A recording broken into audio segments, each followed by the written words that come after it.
Bonjour à tous et bienvenue dans cette nouvelle vidéo. On va aujourd'hui comparer le statut de loueur meublé non professionnel avec la SCI, plus précisément la SCI à l'IS, puisqu'on va tout simplement considérer qu'on va faire de l'exploitation en location courte durée, en meublé de tourisme, puisque c'est une chaîne YouTube où on parle énormément de meublé de tourisme et de location courte durée, tout ce qui est autour des business Airbnb. Donc justement, on va regarder ce qui est comparable, puisque quand aujourd'hui, vous faites une exploitation en location courte durée, vous êtes forcément donc en meublé, et donc ça veut dire in fine que vous êtes en SCI forcément à l'IS, puisque vous ne pouvez pas être à l'IR. Aujourd'hui également dans cette vidéo, je voudrais qu'on fasse vraiment ce comparatif. Alors moi, c'est un comparatif que j'avais fait déjà il y a plusieurs années de cela. J'avais publié une vidéo sur YouTube où justement je comparais le statut du loueur meublé non professionnel et justement la SCI. On en déterminait que bien évidemment le statut du loueur meublé non professionnel était hyper avantageux pour nous en tant qu'investisseurs. Quid de ces années? Est-ce qu'aujourd'hui c'est toujours le cas? Puisqu'au moment où je fais cette vidéo, on le sait, il y a eu de nouveaux changements dans la fiscalité. Justement, la fiscalité du loueur meublé non professionnel a été impactée assez sévèrement ces derniers mois. Et donc justement, l'idée c'est de comparer et de voir aujourd'hui qu'est-ce qu'il faut faire. Est-ce qu'on investit toujours en loueur meublé non professionnel ou est-ce qu'on va plutôt aller sur la SCI? On pourrait même limite aussi regarder du côté de la SAS, puisque quand on fait de la location en meublé de tourisme, on peut aussi envisager de passer par une société commerciale pour faire ce type d'exploitation. On ne pourra pas le faire par contre en SARL de famille, puisque en SARL de famille, on est considéré à l'IR. Et vu que la location meublée est considérée comme une activité au sens fiscal commercial, ce sera forcément à l'IS. Donc, ça serait incompatible, notamment avec la SARL de famille. Donc, justement, aujourd'hui, ce que je vous propose, c'est qu'on fasse ce comparatif et qu'on regarde précisément de manière chiffrée, qu'est-ce que ça donne vraiment sur un cycle complet d'investissement, ensuite de revente, qu'est-ce qui se passe concrètement, qu'est-ce qui est le plus intéressant. Et on va justement découvrir ça dans quelques instants. Alors, on va sur mon écran et on va regarder précisément. Voilà, je vais réduire un tout petit peu. Donc, le contexte et les enjeux. Donc, on a des spécificités, bien évidemment, dans la location courte durée. On a une nouvelle législation sur la réintégration fiscale en LMNP. D'ailleurs, si tu n'étais pas au courant, je vais te mettre une petite vidéo juste au-dessus pour que tu revoies précisément, puisqu'aujourd'hui, on réintègre fiscalement tous les abattements qu'on a pu faire lors de nos investissements. Donc ça a été mis dans le projet de loi de finances 2025 et ça a été adopté par la commission mixte paritaire très récemment.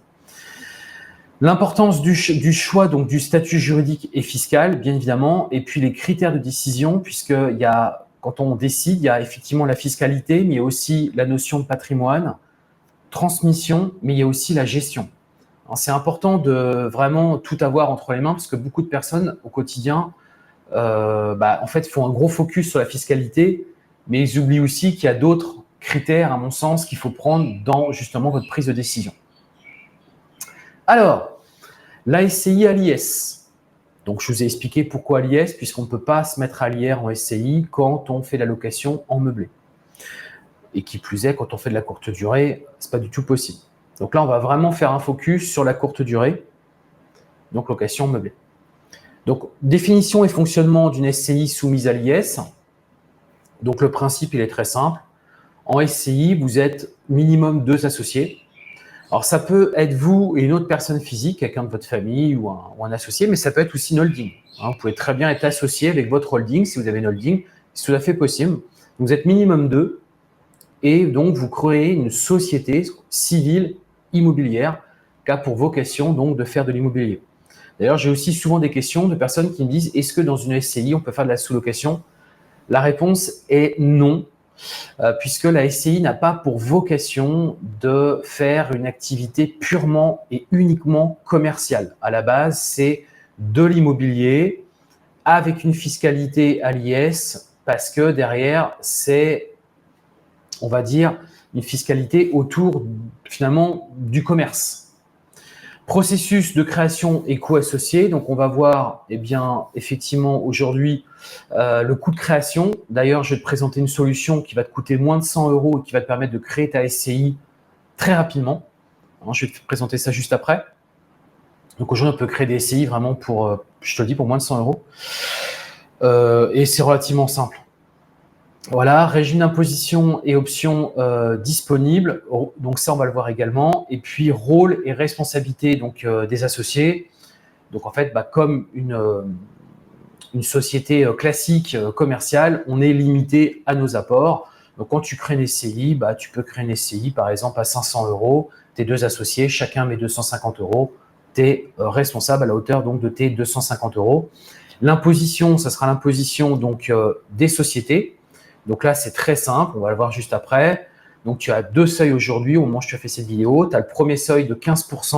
Donc c'est ce qui fait aussi l'intérêt donc d'une SCI à l'IS. C'est que sur la première tranche, c'est-à-dire que quand tu n'as pas dépassé les 42 500 € de bénéfices, tu es à 15% cette première tranche. Et dès que tu dépasses les 42 500 €, ensuite tu es sur les 25%. Donc, c'est ce qui rend l'attractivité de ce type de structure puisque la fiscalité des entreprises est généralement beaucoup plus faible que la fiscalité personnelle. Mais on va voir qu'en fonction de ce que tu veux faire dans ton entreprise, bien évidemment que ça va avoir des impacts qui peuvent complètement changer en fait. En fonction de ce que tu as prévu de faire dans ta SCI, tout peut changer. Puisque quand tu es en SCI, soit tu as pour vocation de conserver cet argent et de le réinvestir, racheter de l'immobilier ou capitaliser dans cette entreprise-là, ou alors tu as prévu de te verser des dividendes et là, on va le voir juste après, ça peut justement, là pour le coup, être moins avantageux en termes fiscaux. Donc voilà principalement, on va dire sur la SCI. Donc les avantages. On a une protection du patrimoine personnel puisqu'on est vraiment dans le cadre d'une société et là, il n'y a pas de notion de transparence fiscale puisqu'on n'est pas à l'IR, on est vraiment à l'IS, donc vraiment dans le cadre d'une société commerciale. Ensuite, on peut donc amortir comptablement le bien. Alors, on verra aussi qu'en LMNP, on peut faire exactement la même chose. Le gros avantage d'une SCI, c'est qu'on a une facilité de transmission puisqu'on va pouvoir céder des parts sociales. Et j'ai envie de te dire aussi que même, par exemple, dans le cadre d'une revente de ton projet immobilier, l'idéal sera même de faire une cession des parts plutôt que de faire une cession en fait, du bien immobilier pour que, in fine, on fasse une dissolution de la SCI. L'idéal serait même plutôt de revendre en fait, la SCI. C'est pour ça qu'on dit souvent qu'un projet immobilier égale une SCI. Comme ça, on revend la SCI. Mais le problème qu'il y a aussi là-dedans, c'est que généralement, les personnes qui rachètent n'ont pas forcément envie de refaire une SCI, ça ne les intéresse pas forcément. Et puis, derrière, ils rachètent finalement une entreprise. Ça va dépendre des cas, mais ce n'est pas forcément toujours plus facile de revendre des parts sociales. Par contre, dans le cas d'une transmission, alors là, pour le coup, c'est très simple, puisqu'en fait, on va céder des parts. On ne va pas faire une donation, par exemple, à ses descendants de son bien immobilier, c'est plutôt des parts liées à la SCI. Ensuite, ce qui est bien, c'est qu'on a une flexibilité dans la gestion des entrées et sorties des associés. Ça permet de clarifier tout de suite qui a combien de parts, donc par rapport au bien immobilier. On peut aussi le faire, bien entendu, quand on achète de l'immobilier à titre personnel. On peut très bien décider, lui, il a 30%, mais c'est quand même beaucoup plus clair, je trouve, dans le cadre d'une société. Et on a une flexibilité pour faire sortir éventuellement quelqu'un ou faire rentrer au contraire quelqu'un dans le projet s'il y a besoin, par exemple, de lever des fonds en plus, etc. Et donc, forcément que la SCI à l'IS est potentiellement beaucoup plus avantageuse pour les bénéfices réinvestis. Parce qu'en fait, tant que vous ne sortez pas l'argent de l'entreprise, vous êtes sur le principe de l'IS à 25%. Mais c'est surtout aussi que sur la première tranche, imaginons que c'est une petite SCI, vous avez un petit projet immobilier, on va le voir juste après justement, vous êtes sur la tranche à 15%. Et là, c'est vraiment avantageux pour le coup, tant que l'argent reste dans l'entreprise. Et là, on est sur la meilleure des fiscalités en France, en fait. On ne peut pas faire mieux en termes fiscaux. Franchement, 15%, vous pouvez difficilement faire mieux. Alors, Il y a comme des inconvénients, bien évidemment. Alors justement, on y vient. On a la double imposition, c'est-à-dire que si vous distribuez l'argent qui est gagné dans la SCI, vous aurez d'une part la IS et ensuite la flat tax. Une flat tax à 30% au moment où je fais cette vidéo. Et ça peut encore changer puisque vous en avez parlé à un moment donné. Alors, je l'ai mis dans les inconvénients, mais je trouve que ça n'est pas tant que ça, puisque en fait, versus le LMNP où effectivement les coûts de création coûtent 0, il n'y a pas de coût de création. Là, on a un coût de création, mais je vais vous présenter justement une solution où en gros, pour 99 €, vous avez quelqu'un qui vous rédige vos statuts et qui vous crée votre entreprise. La formalité juridique, puisqu'il y a des assemblées, des comptes annuels à tenir, contrairement en LMNP où on n'a pas tout ça, et plus-value calculée sur la valeur nette comptable. C'est un peu la même chose au LMNP, puisqu'aujourd'hui, justement, on réintègre les amortissements qu'on a pu faire. Donc, ça vient en fait grossir la base de calcul de l'impôt, versus ici, en fait, où les amortissements sont déduits, ce qui revient finalement presque au même, vous allez le voir, et qui, in fine, la base de calcul est sur la valeur nette comptable. Je vous donne un exemple concret. Vous avez acheté un bien 100 000 €, vous l'amortissez sur 20 ans, au bout de 20 ans, il vaut 0 € comptablement. Au bout de 10 ans, il vaudra peut-être la moitié, 50 000. Et donc, la base de calcul de la plus-value, elle est sur la différence entre la valeur comptable, pas la valeur du marché, et la valeur à laquelle vous la vendez. Et on a une absence d'abattement pour durée de détention. En SCI à l'IS, il n'y a pas ce principe d'abattement. Donc justement, tout ça, entre une fiscalité qui est plus avantageuse au niveau des sociétés, mais on n'a pas de durée d'abattement, on a une plus-value qui est sur la valeur nette comptable, justement, on va comparer ça avec le statut du loueur meublé non professionnel. Aujourd'hui, justement, avec les nouveaux changements qu'il y a eu, est-ce que finalement, ça ne change pas la tendance et que finalement, il vaut mieux aller sur la SCI dès maintenant sur vos futurs investissements? C'est ce qu'on va voir justement. Alors, moi, ce que je vous propose maintenant, c'est qu'on voit ensemble, pour ceux qui souhaitent créer une SCI donc à l'IS, comment vous pouvez, très facilement, pour moins de 99 €, créer votre société. Donc, moi, je passe par mon partenaire, donc, Legal Place, qui est donc une société de création en ligne de sociétés, donc de sociétés de SAS, de SASU, de micro-entreprises, etc. Donc, c'est très simple. En fait, quand vous arrivez ici, vous pouvez créer votre SCI avec votre famille, créer une SCI avec son conjoint, créer une SCI avec des associés. Voilà, donc on va faire par exemple créer une SCI avec des associés. Dans quel délai? Dès que possible.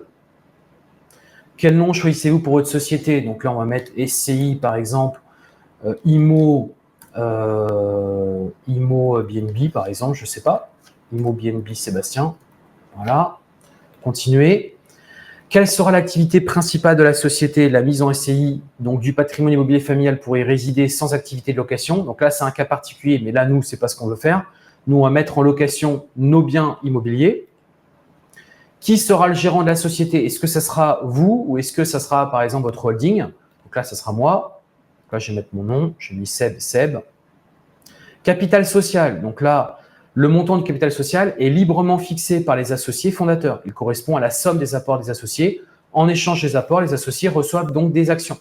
La loi n'impose pas de montant minimum de capital social. Le capital peut être de 1 €. Et en plus de ça, vous pourrez le revoir par la suite. Donc, généralement, on met 500 €. Voilà, c'est à peu près ce qu'on fait en SCI. On peut très bien mettre 1 €, mais je trouve qu'on n'est pas très crédible auprès d'une banque. Donc, c'est important de mettre un capital social au moins de 500 €. Même l'idéal serait de mettre un petit peu plus, mais bon, généralement, c'est quand même 500 € qui est assez pratiqué. Alors ensuite, vous avez donc le siège social. Donc, le siège social, c'est l'adresse de votre société. C'est cette adresse que tous les courriers concernant votre société seront envoyés.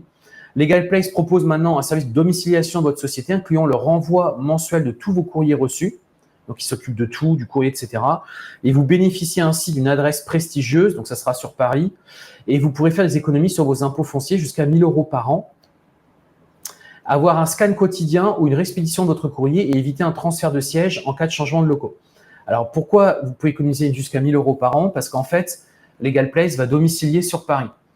Et sur Paris, vu qu'il y a beaucoup d'entreprises qui sont créées et vu qu'en fait, le calcul de la CFE, la cotisation foncière des entreprises, elle est liée bien, à, on va dire, la taxe globale qu'il y a sur la ville, et vu qu'il y a déjà beaucoup d'entreprises qui payent de la CFE, ça veut dire qu'en gros, vous allez payer, et vu que Paris, c'est là où il y a le plus d'entreprises qui sont créées, bien, vous allez tout simplement payer très peu de CFE par an, versus si vous le faites dans votre ville, vous allez payer bien plus que ça. Donc, vous pouvez aller jusqu'à 1 000 € par an d'économie. En règle générale, on est entre 500 et 600 € par an d'économie. C'est pour ça que la domiciliation sur Legal Place, à mon sens, est pertinente, mais vous pouvez très bien le mettre chez vous aussi si vous le souhaitez. Quel sera le régime d'imposition fiscale? Donc là, est-ce qu'on sera à l'impôt sur les revenus? Non, on sera à l'imposition sur les sociétés. Avez-vous déjà mandaté un expert comptable pour effectuer votre comptabilité annuelle? Donc, à savoir, en créant une société, vous êtes désormais et donc tenu de respecter les lois fiscales et réglementations donc comptables. Vous avez donc l'obligation d'envoyer au fisc chaque année votre bilan, votre compte de résultat, ainsi que toutes les annexes de votre liasse fiscale. La majorité des entreprises fait appel à un expert comptable pour se décharger de cette contrainte, mais également pour se faire conseiller fiscalement dans les premiers jours de l'entreprise, puis tout au long de l'année. Pour payer moins d'impôts, l'expert comptable vous aide aussi à organiser pour la gestion de vos factures, vos notes de frais et optimiser vos déclarations de TVA. Pour moi, l'expert comptable, il est indispensable. Donc, est-ce que vous en avez déjà un? Quand vous le créez, pas forcément. Donc, c'est pour ça qu'on met nous. Ensuite, vous mettez, donc là, je vais mettre Sébastien, par exemple, @yopmail.com. Numéro de téléphone. Voilà. Qu'est-ce que vous recherchez? Créer votre société en déléguant toutes les démarches. Donc, c'est ça qu'on veut faire, effectivement. Seulement les statuts. Vous pouvez très bien demander juste à ce qu'ils vous fassent les statuts. Une solution tout en un, création, comptabilité, banque. Ils peuvent aussi s'occuper de tout. Du conseil juridique et fiscal avec un expert comptable où je me renseigne. Donc là, on va créer notre société en déléguant toutes les démarches, justement. Continuer. Voilà. Donc, comment ça se passe concrètement? Vous avez la formule standard, comme je vous le disais, à 99 €. Donc, ils vous font les statuts de votre entreprise. Ils vérifient votre dossier immatriculation. Ils publient l'annonce légale. Ils vous immatriculent votre société au greffe. Et vous avez une garantie anti-rejet du greffe, puisqu'ils vont tout vérifier en amont. Vous pouvez aussi, pour 100 € de plus, avoir un traitement express sous 24 heures. Et vous pouvez aussi avoir une assistance juridique. Si, par exemple, il y a des questions, vous posez des questions sur les statuts, etc., et des choses il y a des particularités dans votre dossier. Moi, je pense que ça vaut le coup pour 100 € de plus. Ça restera toujours très abordable, à mon sens, de prendre cette formule-là express. Et après, si vous souhaitez prendre un expert comptable, voilà, pour 65 € par mois, vous avez donc la possibilité d'avoir un expert comptable qui vous accompagne, qui fait les déclarations, la TVA, etc. Et il vous offre du coup de votre entreprise. Donc ça, c'est à vous de choisir. Donc, on va prendre par exemple la formule standard. Voilà. Donc là, vous pouvez aussi donc prendre l'expert comptable. Donc là, est-ce que vous le prenez, oui ou non? Bon, moi, je vais mettre peut-être plus tard, je verrai. Est-ce que je domicilie? Donc là, vous voyez, c'est que 17 € par mois, ce qui est vraiment très peu cher, sachant qu'il vous scanne tout votre courrier, etc. et que vous avez des réductions d'impôts jusqu'à 1 000 € par an. Ça vaut, à mon sens, clairement le coup. Donc, je vais mettre oui. Voilà. Donc, on arrive ici. Donc, ensuite, vous avez donc la création, donc le pack, et ensuite, il y a des frais de greffe et d'annonce légale. Donc là, c'est obligatoire. C'est, si vous voulez, les frais d'immatriculation. Donc là, ce n'est pas des frais que va toucher Legal Place, c'est des frais qui sont reversés, tout simplement au greffe et au journal d'annonce légale. Ça, vous n'avez pas le choix. Que vous fassiez tout seul votre création ou que vous fassiez par un expert comptable, vous aurez forcément ces frais-là à payer. Donc ça, c'est incompressible. Par contre, j'ai une bonne nouvelle. Puisque vous allez pouvoir taper un code réduction que je vous ai prévu. Hop. Et je vous le donne ici. Vous tapez le code SOULOUER15. Voilà. Et vous allez donc avoir 15 € de réduction. En fait, c'est 15% de remise sur les frais de création. Donc, si vous aviez pris d'autres packs plus chers, vous aviez 15% de remise. Donc, n'hésitez pas à taper ce code SOULOUER15. De toute façon, je vous le mettrai dans la partie description et je vous mettrai le lien aussi pour aller directement sur la création de votre SCI 416 €, dont 262 € bien de frais de greffe de toute manière que vous avez à régler, peu importe que vous passiez par Legal Place ou que vous le fassiez tout seul ou pour un expert comptable, peu importe. Voilà. Donc vous payez et ensuite après vous avez un accès qui vous est ouvert. Et là, il y a encore des questions que vous vous êtes demandées. On va vous demander de télécharger votre pièce d'identité, justificatif de domicile, etc., etc. Et ensuite, ils pourront lancer la création de votre entreprise. Donc ça, on referme la petite parenthèse. C'était vraiment la partie sur la création de votre SCI. Ce que je vous propose maintenant, eh bien, c'est qu'on continue justement le comparatif entre la SCI et le statut du loueur meublé non professionnel. Donc, on arrive maintenant au statut du loueur meublé non professionnel. Donc, quelles sont les conditions d'accès au statut du loueur meublé non professionnel? Eh bien, c'est tout simplement faire moins de 25 000 euros de chiffre d'affaires par an avec vos biens immobiliers et c'est également, où il ne faut pas que les revenus en fait issus de vos locations de vos locations en meublé de tourisme soient supérieurs en fait à vos revenus classiques annuels que vous avez. Donc par exemple, je ne sais pas, vous êtes gérant d'entreprise, vous gagnez 2 000 euros par mois, donc ça fait en gros 24 000 euros. Là, vous voyez que si vous faites 30 000 euros, par exemple, avec vos locations, clairement, en fait, c'est au-dessus. Et vous avez dépassé le seuil des 25 000. Donc, ça veut dire que vous êtes non plus LMNP, mais vous passez LMP. Donc ça, c'est vraiment les conditions. Il faut vraiment que les deux soient réunis. C'est-à-dire que vous faites moins de 25 000 ou alors, vous avez des revenus salariés ou autres qui sont supérieurs à vos projets immobiliers. Et donc là, en fait, vous êtes toujours… En fait, en gros, l'administration veut savoir quelle est votre source principale. Est-ce que c'est issu de l'immobilier ou est-ce que c'est issu de vos autres revenus? Et qu'en fait, l'activité d'hébergement de tourisme ou d'hébergement location meublée, en fait, c'est juste une activité annexe, accessoire à ce que vous faites aujourd'hui. Ensuite, vous avez donc deux régimes d'imposition. Soit vous mettez au réel, soit vous mettez au micro-BIC. Donc, on va voir qu'aujourd'hui, beaucoup de personnes vont passer au réel. Vous allez comprendre très rapidement pourquoi, puisque le micro-BIC est beaucoup moins intéressant que les années précédentes, parce que là aussi, ça a été énormément chamboulé. Vous allez voir notamment avec la loi Le Meur. On a des obligations administratives et comptables, surtout quand on est au réel, mais on l'a aussi au micro. Chaque année, quand on fait sa déclaration fiscale, on remplit un formulaire dédié à cette activité. Et puis, il y a eu des changements récents. Il y a eu la loi Le Meur anti-Airbnb et il y a eu le projet de loi de finances avec la réintégration fiscale. Donc, on va voir ça justement en quelques instants. Donc, les avantages du loueur meublé non professionnel, c'est qu'on peut amortir le bien. C'est ce qui en a fait énormément l'intérêt, les travaux et les meubles. On peut tout amortir en gros.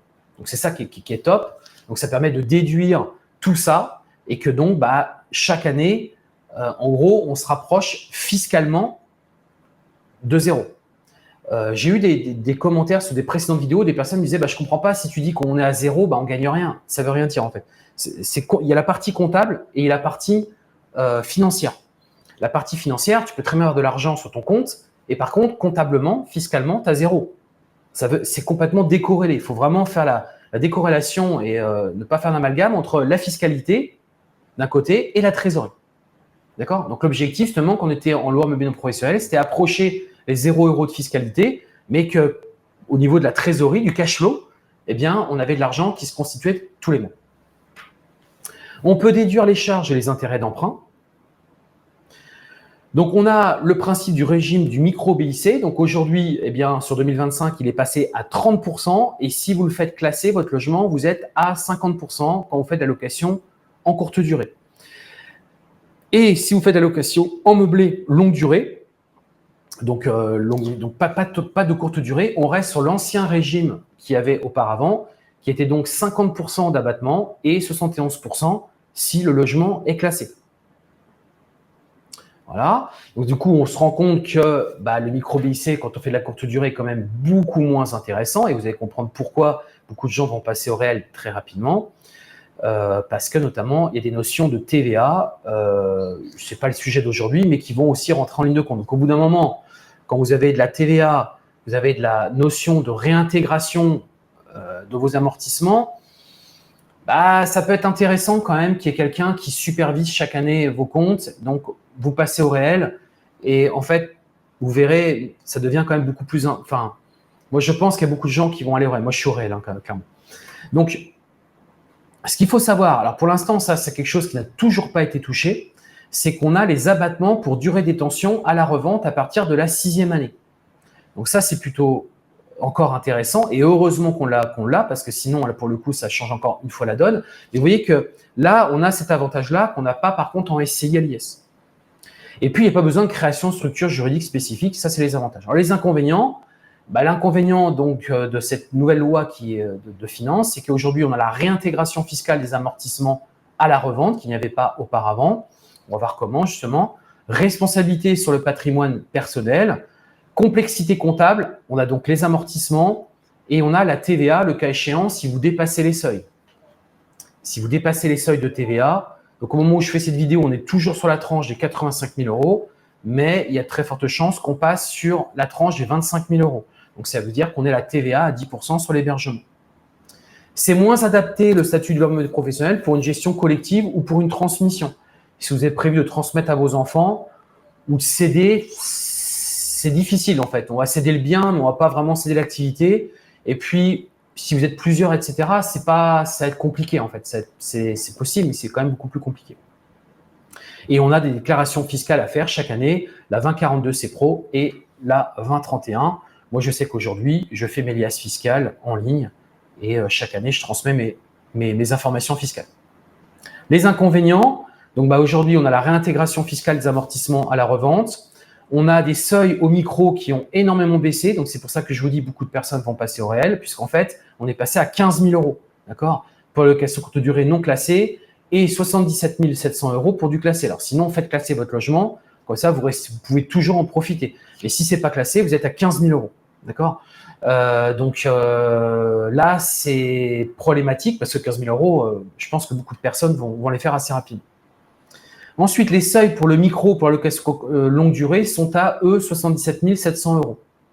Ils ont été, eux aussi, divisés par deux, puisqu'on était, je crois, de mémoire, à 180 quelques milliers d'euros. On est passé à 77 700 euros. Et après, si vous dépassez en location longue durée, vous passez en LMP. Pour moi, beaucoup vont passer au réel. Alors, justement, on va comparer très rapidement les deux statuts. Donc, loueur meublé non professionnel et SCI à l'IS.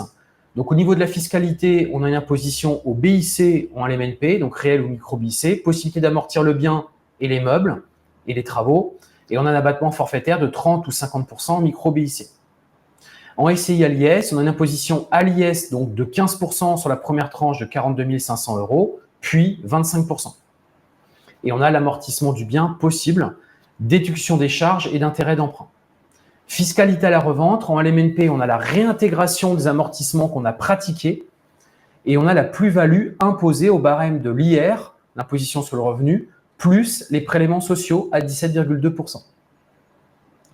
Ensuite, en SCI à l'IS, on a l'imposition à l'IS sur les sociétés, sur la plus-value, donc toujours pareil, 15 et 25, puis imposition des associés lors de la distribution. C'est-à-dire que si vous distribuez de l'argent pour vous le toucher à titre personnel, là, on a une imposition qui est la fameuse flat tax à 30%. Ensuite, on a les charges sociales. Donc, quand on est LMNP et qu'on fait la location courte durée, on est soumis aux cotisations sociales. Si vous ne faites pas de courte durée, vous n'y êtes pas soumis. Mais si vous faites de la courte durée, vous êtes forcément affilié obligatoirement à la sécurité sociale des indépendants. Et donc, vous devez payer 40% de cotisations sociales sur ce que vous avez touché, comment dirais-je, en gain une fois que vous avez fait votre bilan. Donc, c'est pour ça que c'est important pour moi de passer au réel et justement de se faire accompagner pour essayer d'optimiser au mieux ce poste-là. Par contre, en SCI à l'IS, il n'y a pas de charges sociales sur les bénéfices qui ne sont pas distribués, puisqu'en fait, il y a juste l'IS à payer. Et par contre, quand vous versez donc les dividendes, vous avez un principe de payer 30%, ça inclut tout en fait.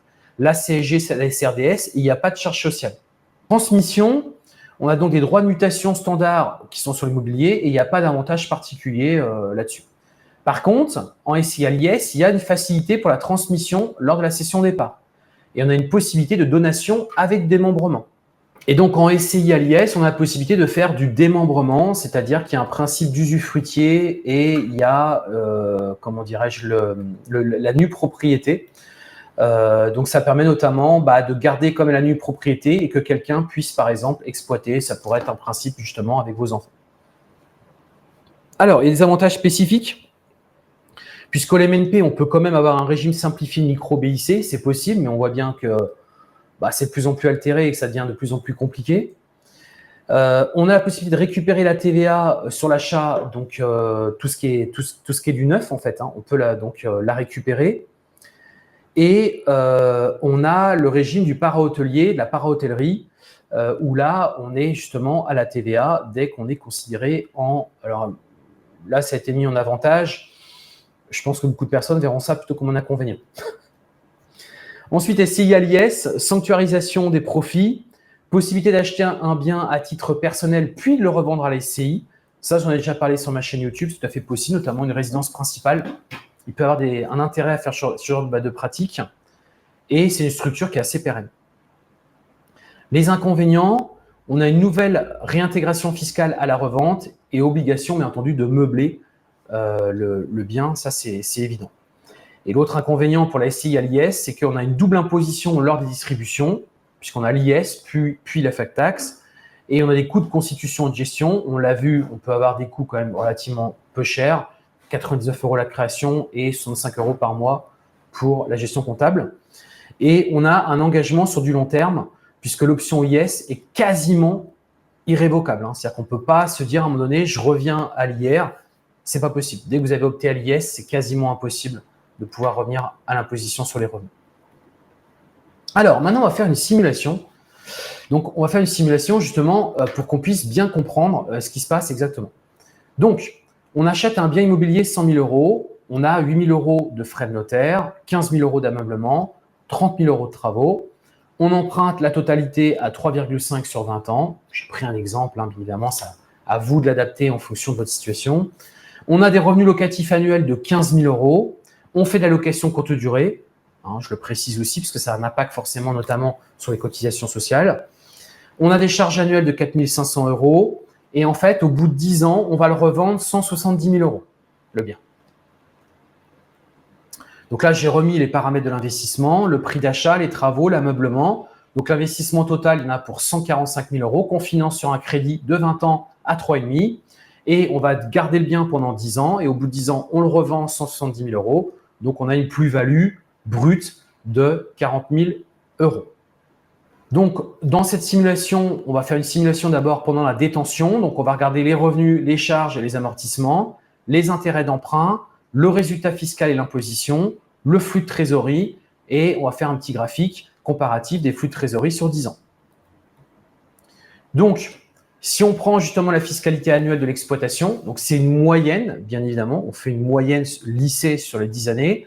Donc, on a bien les revenus locatifs de 15 000 € en SCI comme LMNP. On a des charges déductibles hors amortissement de 6 800 € en LMNP et 7 300 € en SCI. Ensuite, on a donc les amortissements, puisqu'on amortit le bien, les travaux, etc. Donc là, j'ai mis 6 476 €. Ça, il faut voir avec votre expert comptable. Tout est expliqué, mais c'est une moyenne, bien évidemment. Donc, on a donc un résultat fiscal en LMNP de 1 724 € et en SCI à l'IS, 1 224 €. Donc, bien entendu, qu'il y a de l'impôt sur votre loi meublé non professionnel. On a donc 517 € d'impôt. Donc, c'est l'imposition sur les revenus. Je suis parti sur une TMI à 30%, une tranche marginale à 30%. C'est quand même la moyenne de beaucoup d'investisseurs immobiliers. Et en SCI et IS, par contre, j'ai mis un IS à 15% puisqu'on est dans la tranche inférieure à 42 000 € de bénéfices. Donc, on paye 184 € uniquement d'impôt. Au niveau des charges sociales, vous allez payer 690 € puisque vous faites de la location en courte durée, ce qui représente à peu près 40%. Donc, vous aurez 690 € à reverser de cotisations sociales. Et donc, ça vous fait tout ça cumulé un bénéfice net annuel de 517 €. Encore une fois, ce n'est pas la trésorerie. C'est vraiment comptablement, vous avez donc un bénéfice net de 517 €. Et en SCI à l'IS, il n'y a pas de cotisation sociale, comme on l'a déjà vu, parce que vous ne distribuez pas. Et même si vous distribuez, on va le voir après, eh bien, vous serez bénéfice net, même si vous distribuez l'argent, vous serez à 728 € puisque vous paierez juste la flat tax à 30% et il n'y aura pas de cotisation sociale. En fait, la flat tax inclut la CSG, CRDS. Et si vous n'aviez prévu de ne pas distribuer, en fait, vous avez un bénéfice dans votre société, votre SCI, de 1040 €. Alors maintenant, on va voir les flux justement de trésorerie annuels. On va faire une moyenne. Donc là, j'ai remis les revenus locatifs, les charges décaissables et j'ai rajouté en fait dans les colonnes le LMNP, mais j'ai rajouté la SCI à l'IS sans distribution et SCI à l'IS avec la distribution. Donc la fameuse flat tax. Est-ce que vous récupérez l'argent ou est-ce que vous laissez dans l'entreprise? Donc on va aller assez vite, mais on voit qu'il y a tout de suite forcément un impact puisque au niveau de la trésorerie, vous avez donc 1896 € avant les impôts. OK? Et donc, il vous reste 689 € de trésorerie en fin d'année, une fois que vous avez payé votre… bon, là, je suis parti sur des petits revenus à 15 000 € forcément, mais qu'il vous reste 689 € une fois que vous avez tout payé. OK? Le crédit, tout, c'est vraiment tout est payé. Et en SCI, donc à l'IS, si vous ne distribuez pas, il vous reste donc 1200 € dans votre SCI. Et si vous distribuez, il vous reste 900 €. Donc là, on se dit, ah ouais, la SCI, c'est quand même là, comme ça, quand on le voit comme ça, on se dit, la SCI, finalement, mine de rien, est quand même mieux puisque finalement, je m'en sors plutôt bien. Alors là, le cas particulier, c'est qu'effectivement, on fait de la courte durée. Donc c'est pour ça que ça a un impact.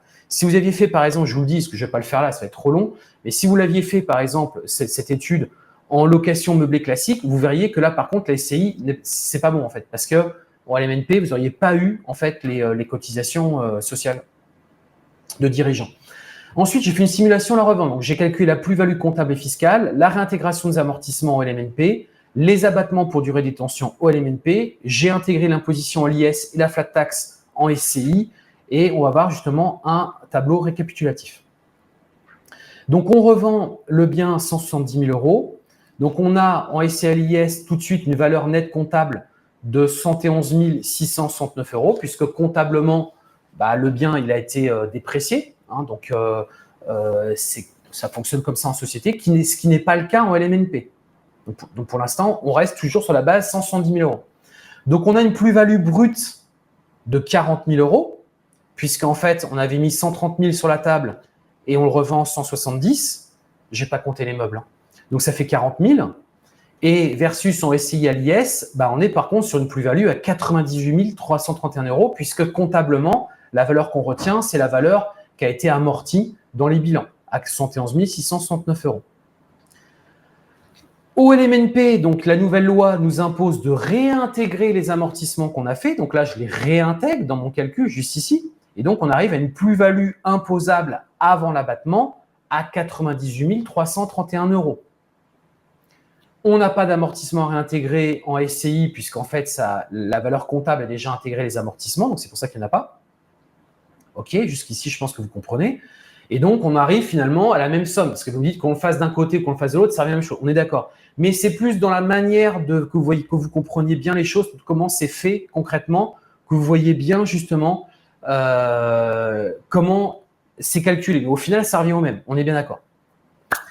On a donc un abattement à l'IR en LMNP donc de 60% et on a un abattement des prélèvements sociaux à 16,5%. Alors, pourquoi j'ai mis ça? Parce qu'en fait, c'est pour la durée de détention. C'est-à-dire, dès la 6e année, vous avez un abattement sur l'imposition sur le revenu et un abattement sur la CSG-CRDS, les prélèvements sociaux, au bout de la 6e année. Donc, chaque année qui passe, vous avez un abattement. Et en fait, si vous vouliez ne rien payer en impôts, il faudra attendre 30 ans pour vraiment sortir avec zéro de fiscalité. Ce qui n'est pas le cas en SCI à l'IS. Et c'est là l'inconvénient, c'est qu'en SCI à l'IS, il n'y a pas d'abattement. D'accord? Donc, comment ça va fonctionner? L'imposition sur la plus-value au LMNP, vous allez donc verser 25 922 € d'impôt sur la plus-value de 98 331 €, puisqu'on a réintégré les amortissements. Bien entendu que ce n'est pas ce que vous avez encaissé, puisque vous, on va le voir après au niveau de la trésorerie, mais ça, c'est vraiment sur le côté comptable, versus IS, où on est à 25%, puisqu'en fait, on va calculer l'IS, donc ce qui fait grosso modo la même chose. Et c'est là où il y a donc toute une différence. Si vous distribuez donc l'argent de la SCI, en fait, vous allez de nouveau repayer 30% de flat tax. Et donc, vous avez un impôt de 43 625 euros donc d'impôt à sortir. OK, on a donc les fameux 30%. Résultat net de la revente, en fait, vous avez donc 144 118 euros donc au LMNP et 145 000 euros sans la distribution. Mais si vous distribuez, forcément, des 145 000 euros, on va retirer les 43 625 euros de flat tax, puisqu'en fait, les 30% vont s'appliquer sur les 145 000 euros. Donc, vous perdez en gros un tiers. C'est pour ça qu'on arrive à 101 000 euros. D'accord ? Donc, du coup, là, on voit bien que dès qu'on distribue, la conclusion qu'on voit immédiatement, c'est que si on distribue en SCI LIS, là, en fait, on perd énormément, quoi. Par contre, l'argent est sur votre compte, ça, c'est sûr. Si vous ne distribuez pas, on est grosso modo la même chose. Mais par contre, l'argent n'est pas sur votre compte perso, il est sur le compte de l'entreprise. Donc, si on fait une situation après revente, au niveau de la trésorerie, donc au niveau de l'argent vraiment réel, oui, parce qu'en fait, le bien, on est d'accord, ce n'est pas vous qui avez mis les 140 000 euros sur la table, enfin les 130 000 euros, c'est la banque. Donc, on va l'intégrer, ça. Donc, prix de vente, je suis reparti sur la même chose. On a remboursé forcément le capital du reste vendu, c'est un approximatif, bien évidemment. Donc, on a remboursé 84 920 euros au bout de 10 ans, grosso modo à peu près la moitié, même si dans les faits, c'est un peu plus différent que ça. Mais voilà. Donc, il nous ressort une trésorerie de 85 000 euros, donc au niveau trésorerie. On a donc versé l'impôt sur la plus-value de 25 922 euros au LMNP, 24 583 en SCI. Pas de flat tax au LMNP, pas de flat tax si vous ne distribuez pas, on est bien d'accord. Donc, il vous reste en fait de la trésorerie que vous avez accumulée sur les 10 années, puisqu'on l'a vu que chaque année, vous avez de la trésorerie qui restait parce que vous avez forcément payé les impôts. Donc, quand vous additionnez la trésorerie que vous avez eue chaque année, plus la trésorerie, on va dire la différence entre le prix de vente et le prix d'achat, moins les impôts, il vous reste in fine sur votre compte bancaire 66 048 euros au bout de 10 ans. Voilà. Au LMNP, voilà ce qui vous reste réellement comme argent, sachant que vous avez mis zéro au départ. Une fois tout confondu. D'accord ? Au bout de 10 ans. En SCI à l'IS sans la distribution, si vous n'aviez pas distribué, vous auriez un petit peu plus, vous auriez 72 617 euros. Par contre, ça veut dire que l'argent n'est pas sur votre compte, il est sur le compte de l'entreprise. Mais par contre, si vous le distribuez, là, on a beaucoup moins quand même qu'en LMNP, puisque là, on a 51 348 euros. Voilà ce qui vous reste réellement sur votre compte. Donc, si on fait un bilan financier global en prenant en compte le prix de vente, le capital restant dû, les déficits bénéfices accumulés, l'impôt à la revente, la trésorerie nette finale, on arrive sur ce tableau. Donc, bénéfices accumulés sur l'exploitation, 5 170 euros au LMNP et on a 10 400 euros à l'IS sans la distribution et avec la distribution, 7 282 euros. On a donc le résultat net, ça on l'avait déjà vu tout à l'heure. Le total sur 10 ans, c'est l'addition des deux. OK ? Et donc, on a un rendement global positif donc au LMNP et en SCI à l'IS sans la distribution. Par contre, le rendement, il est négatif avec la distribution en SCI à l'IS. Donc, si je fais une synthèse de la performance, donc voilà le gain net qui vous reste. Donc, 66 048 euros au LMNP, 72 617 euros si vous laissez l'argent dans la SCI à l'IS. Si vous le distribuez, 51 348 euros. Et donc, si on calcule la TRI, le taux de rendement interne approximatif, ça, c'est un taux que regardent les investisseurs, on a du 5,2% au LMNP, 5,5% en SCI à l'IS, mais ça reste dans l'entreprise, et on a du 4,3% si vous distribuez. Avantages et inconvénients, le formalisme juridique, il est modéré en LMNP versus beaucoup plus important en SCI à l'IS, mais bon, je trouve que ça, on peut s'en accommoder. Coût de structure limité et SCI à l'IS, j'ai mis 1500 euros, mais on l'a vu, on a quand même des solutions nettement moins chères aujourd'hui. Je pense pour 700, 800 euros, vous avez, c'est OK en fait. Flexibilité patrimoniale, faible au LMNP et grosse flexibilité en SCI. Charge sociale élevée au LMNP et n'a pas en SCI à l'IS, mais bon, on voit bien quand même que mine de rien, même si les cotisations sociales, ça reste quand même plus avantageux au LMNP, enfin du moins un peu plus avantageux. L'optimisation fiscale, on a les principes d'amortissement LMNP Et en SCI LIS, on a le principe de la conservation des bénéfices. Et contrainte à la revente, on a une réintégration fiscale au LMNP et on a une double imposition si on distribue en SCI. Donc, en gros, le LMNP, c'est meilleur pour les investisseurs qui souhaitent des revenus immédiats, si vous voulez tout de suite l'argent sur votre compte. Et en SCI, c'est vraiment de la stratégie à long terme, constitution patrimoniale, vraiment pour faire de la succession. On est vraiment dans cette logique-là. Ce n'est pas vraiment pour sortir de l'argent, on va dire, immédiatement et pour avoir des revenus immédiats. Donc, profil d'investisseur et recommandations. Si vous êtes investisseur en solo au LMNP, c'est plus avantageux. Si vous avez un projet familial de transmission SCI, c'est souvent plus préférable. Si vous êtes en multi-investissement, la SCI est également plus adaptée. Et puis, évolution vers activité professionnelle, LMNP vers LMP. Et attention avec les cotisations sociales, bien évidemment, puisque le LMP, ce qui pénalise le LMP, c'est justement le principe des cotisations sociales. Donc ça, il faut vraiment que vous fassiez super attention. Donc voilà les points clés à retenir et on va terminer sur ça. Donc cette analyse démontre clairement que la SCI à l'IS est optimale uniquement si vous conservez les bénéfices dans la société, si vous ne voulez pas le toucher à titre personnel. Et en revanche, si votre objectif est de percevoir régulièrement tous les revenus, le loueur meublé non professionnel devient plus intéressant. La SCI apporte protection et souplesse patrimoniale, impact de la réintégration fiscale atténué par les abattements et importance de critères personnels et patrimoniaux.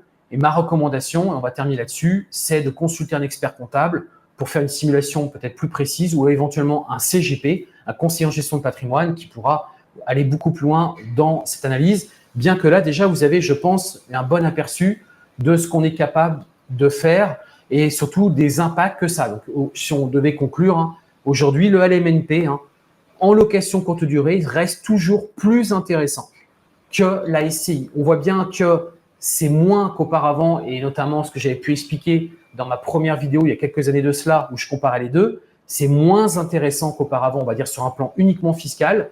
Mais enfin, ici, je viens de vous démontrer que ça reste quand même toujours intéressant de se mettre au LMNP, mais faire attention quand même de ne pas passer en LMP parce que là, ce n'est pas une étude qui est liée sur LMP et là, le LMP, c'est encore une autre fiscalité et qui n'est pas forcément toujours très avantageuse parce que justement, on a le principe des cotisations sociales à 40% qui fait vraiment mal, quoi. Et surtout lors de la revente. Voilà. J'ai terminé. J'espère que cette vidéo vous a plu. N'hésitez pas à lâcher le pouce vers le haut. N'hésitez pas à me rajouter vos questions. Voilà, s'il y a des questions sur ça, surtout, n'hésitez pas à les poser. Et puis, ce que je vous propose, c'est qu'on se retrouve tout de suite dans une prochaine vidéo. Comme vous le savez, vouloir changer de vie, c'est bien. Le faire, c'est encore mieux. À tout de suite dans une prochaine vidéo. Ciao!